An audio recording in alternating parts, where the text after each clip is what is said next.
Hello learner, welcome back to the channel. कैसे हो आप सभी? होप सो अच्छे होंगे। तो आज का हमारा टॉपिक है NPO, means not for profit organisation. हमारा टॉपिक किन स्टूडेंट के लिए रिलेवेंट होने वाला है? ये हमारा टॉपिक सभी कॉमर्स स्टूडेंट के लिए रिलेवेंट होने वाला है, चाहे वो एचपीएससी के रिगार्डिंग या यूजीसी नेट, केवीएस या अदर पीजीटी लेवल के रिगार्डिंग प्रिपरेशन कर रहे हैं। अगर आपको वीडियो पसंद आए तो अदर जो कॉमर्स के स्टूडेंट हैं जिनको इस टॉपिक की ज़रूरत है उनको शेयर कर सकते हैं। तो वीडियो को ज़्यादा लंबा ना करते हुए शुरू करते हैं आज का हमारा टॉपिक। आज का हमारा टॉपिक है नॉट फॉर प्रॉफिट ऑर्गेनाइजेशन। जैसा कि इसके नाम से ही पता चलता है कि वो ऑर्गेनाइजेशन जिसका पर्पस जो है प्रॉफिट अर्न करना नहीं है। अगर इनका मेन मोटिव प्रॉफिट अर्न करना नहीं है तो क्वेश्चन दिमाग में आया होगा कि फिर इनका मोटिव है क्या, ये क्यों सेटअप किए गए हैं। तो जो नॉट फॉर प्रॉफिट ऑर्गेनाइजेशन है उनके सेटअप का मेन जो मोटिव है वो बस यही होता है कि जो सोसाइटी है उसके वेलफेयर के लिए काम करना। तो टॉपिक से रिलेटेड सभी इंपॉर्टेंट पॉइंट को हम देखते हैं। फर्स्ट पॉइंट है the organisation working for the welfare of the society. ये जो ऑर्गेनाइजेशन है ये welfare of the society, society के वेलफेयर के लिए काम करते हैं। सेकंड पॉइंट है these are set up as charitable institution. ठीक है, चैरिटेबल इंस्टीट्यूशन के रूप में इनको सेटअप किया जाता है। थर्ड पॉइंट आता है मैनेज्ड बाय मैनेजिंग कमेटी। कौन मैनेज करता है इनको? Managing committee. ठीक है जी। अब मैनेजिंग कमेटी को कौन इलेक्ट करता है? वो करते हैं इसके मेंबर। नेक्स्ट पॉइंट आता है कि जो फंड रेज किया जाता है मेंबर्स के थ्रू तो उसको कहाँ क्रेडिट करते हैं? उसको क्रेडिटेड किया जाता है कैपिटल फंड और जर्नल फंड में। इसके बाद next point is it is function without any profit, अभी ऊपर देखा था। Next is 3 final account of NPO. NPO के 3 फाइनल अकाउंट होते हैं। फर्स्ट इज जो हमारा income and expenditure account, second one is receipts and payment account, third one is balance sheet. इनको आगे डिटेल में देखेंगे। इसी के साथ एक मेन और लास्ट पॉइंट है surplus of this organisation are not distributed among its member. जो सरप्लस होता है उसको इसके मेंबर में डिस्ट्रीब्यूट नहीं किया जाता, तो उसको कहाँ पर शो किया जाता है? उसे कैपिटल फंड में शो किया जाता है। तो फर्स्ट आता है हमारा receipts and payment account. Receipt and payment accounts की क्या क्या फीचर हैं? First one is it is prepared at the end of the accounting year. ठीक है जी। Second one is it is a summary of cash and bank transaction under various head. Means इसके under जो है सभी transaction वो record की जाती हैं जो कि कैश से रिलेटेड हैं। जिनका संबंध, जिनका रिलेशन कैश से नहीं है उन ट्रांजैक्शन को इसमें रिकॉर्ड नहीं किया जाता है। ये कैश बुक की तरह होती है। ठीक है जी। Next point is it show the total amounts of receipt and payment. ठीक है। नेक्स्ट आता है recorded all capital and revenue item. Means cash से रिलेटेड सभी कैपिटल और सभी रिवेन्यू आइटम को इसमें ऐड और लेस किया जाता है। Fifth point is also recorded current year, previous year and following year related transactions. Means इसमें सिर्फ और सिर्फ करंट ईयर की ट्रांजैक्शन कोई रिकॉर्ड नहीं किया जाता, बल्कि जो प्रीवियस ईयर की और जो फॉलोइंग ईयर है उन सभी ट्रांजैक्शन को रिकॉर्ड किया जाता है, लेकिन वो कैश नेचर की होनी चाहिए। Last but not the least point is it is real and personal account in nature. Second final account की बात करें तो वो होता है हमारा income and expenditure account. First point देखें तो it is a summary of income and expenditure account for the accounting year. Means ये जो एक अकाउंटिंग ईयर है उससे रिलेटेड सभी इनकम को और सभी एक्सपेंडिचर को जो है रिकॉर्ड करता है। Second point is it just like a profit and loss account. जो हमारे प्रॉफिट ऑर्गेनाइजेशन है वो प्रॉफिट एंड लॉस कैलकुलेट करने के लिए प्रॉफिट एंड लॉस अकाउंट बनाते हैं, वैसे ही जो हमारे नॉट फॉर प्रॉफिट ऑर्गेनाइजेशन है वो प्रॉफिट एंड लॉस तो कैलकुलेट नहीं करते। मीन्स उनके बैलेंस को क्या बोलते हैं? सरप्लस और डेफिसिट। उसको कैलकुलेट करने के लिए वो इनकम एंड एक्सपेंडिचर अकाउंट बनाते हैं। Next point is third point is prepared on accrual basis. Means इसको एक्रूअल बेसिस पर बनाया जाता है। Fourth point is it includes only revenue item. इसमें सिर्फ और सिर्फ रिवेन्यू आइटम को रिकॉर्ड किया जाता है। Fifth point is the balance eight the and represent surplus और डेफिसिट। ठीक है, क्योंकि प्रॉफिट लॉस तो शो करता नहीं, तो बैलेंस जो बचता, अगर पॉजिटिव बैलेंस हुआ तो सरप्लस, नेगेटिव बैलेंस हुआ तो deficit. Sixth point is it is a nominal account in nature. Nominal account mean कि जो हमारे सभी एक्सपेंडिचर हैं उनको डेबिट किया जाएगा और जो हमारी इनकम है उनको क्रेडिट किया जाएगा। Next point is recording only current year transaction. ठीक है, मेन डिफरेंस ये भी है दोनों में कि जो रिसिप्ट एंड पेमेंट अकाउंट है उसमें current year, previous year, following year सभी ट्रांजैक्शन को रिकॉर्ड किया जाता है, लेकिन जो हमारा इनकम एंड एक्सपेंडिचर अकाउंट है उसमें करंट ईयर से रिलेटेड ट्रांजैक्शन को ही रिकॉर्ड किया जाता है। नेक्स्ट फाइनल अकाउंट आता है balance sheet. First point is it show asset and liabilities as at the end of the year. जैसी हमारी नॉर्मल जो प्रॉफिट ऑर्गेनाइजेशन है वैसे ही ये है, कुछ पॉइंट अलग हैं। जैसे second point, there will be a capital fund और general fund in place of a capital. इसमें जो है कैपिटल ना बोलकर जो कैपिटल फंड और जर्नल फंड का नाम दिया है। Third one is like a profit and loss account. It if any surplus और deficit of income and expenditure account is either added to or deducted from the capital fund. Last point is difference of asset and liability और called capital fund. Some important points. First one is subscription is a membership fees. Membership fees है जो members को देनी होती है annually या monthly basis पर। ठीक है जी, ये हमारी रेगुलर इनकम होती है एक ऑर्गेनाइजेशन की, जो कि क्या होती है, जिस रेवेन्यू नेचर की होती है, तो उसको हम कहाँ रिकॉर्ड करते हैं, इनकम एंड एक्सपेंडिचर अकाउंट में। Next point is donation.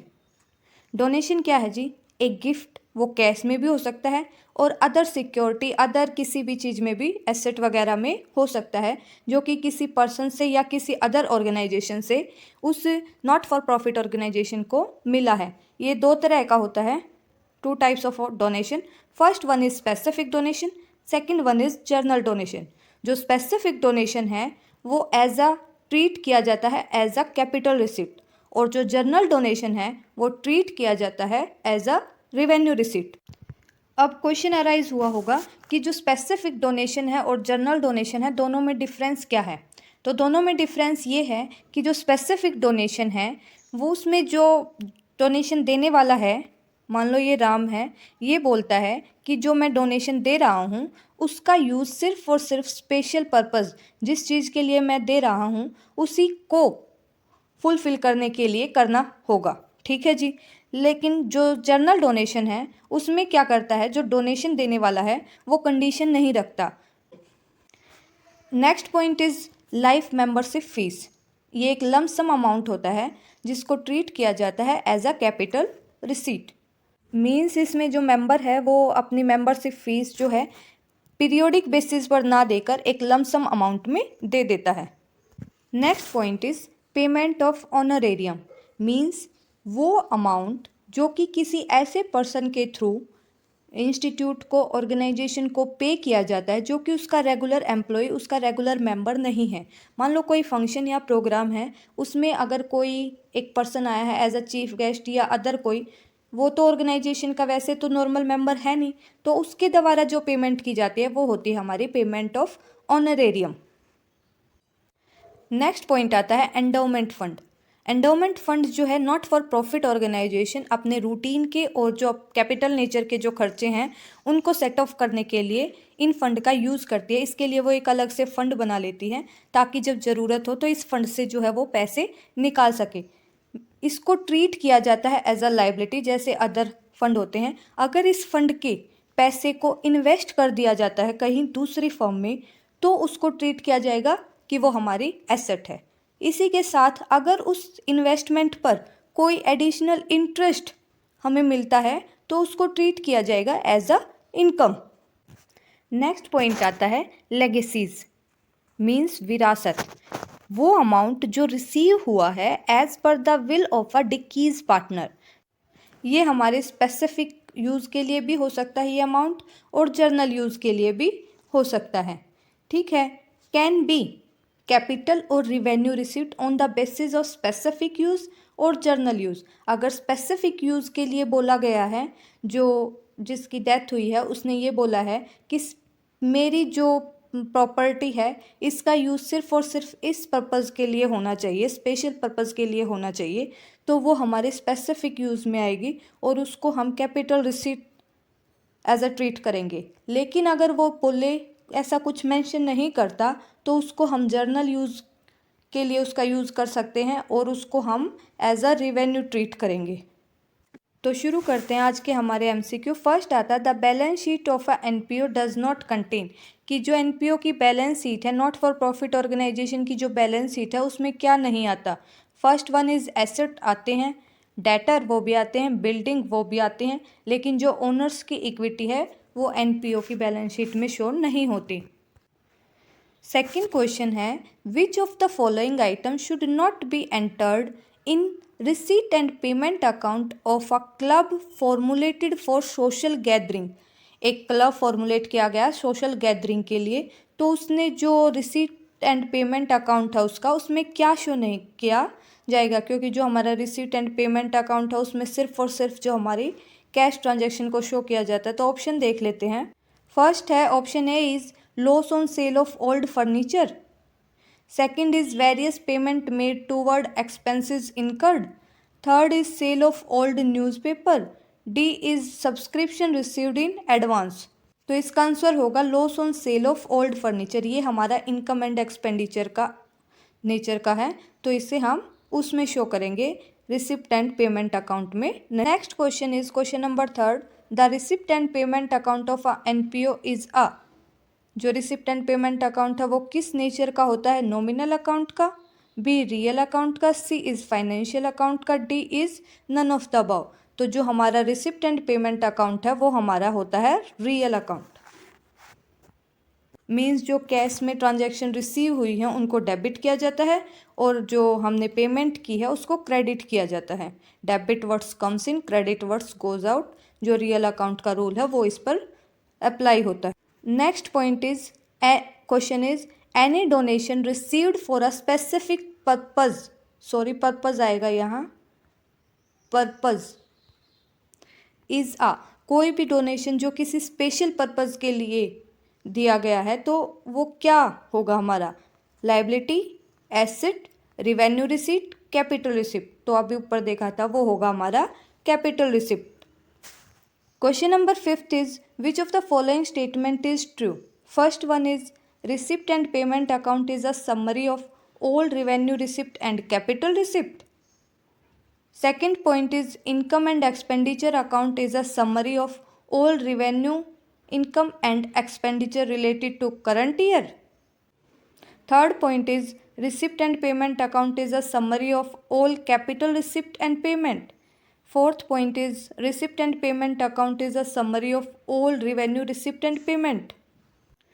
तो इसका आंसर हमारा होगा question answer B, income and जो एक्सपेंडिचर अकाउंट है वो समरी होता है रिवेन्यू, इनकम एंड एक्सपेंडिचर जो सिर्फ और सिर्फ करंट ईयर से रिलेटेड है।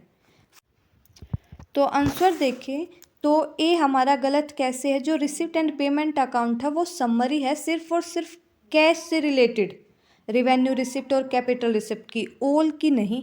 ठीक है, तो इस वजह से ये आंसर गलत है।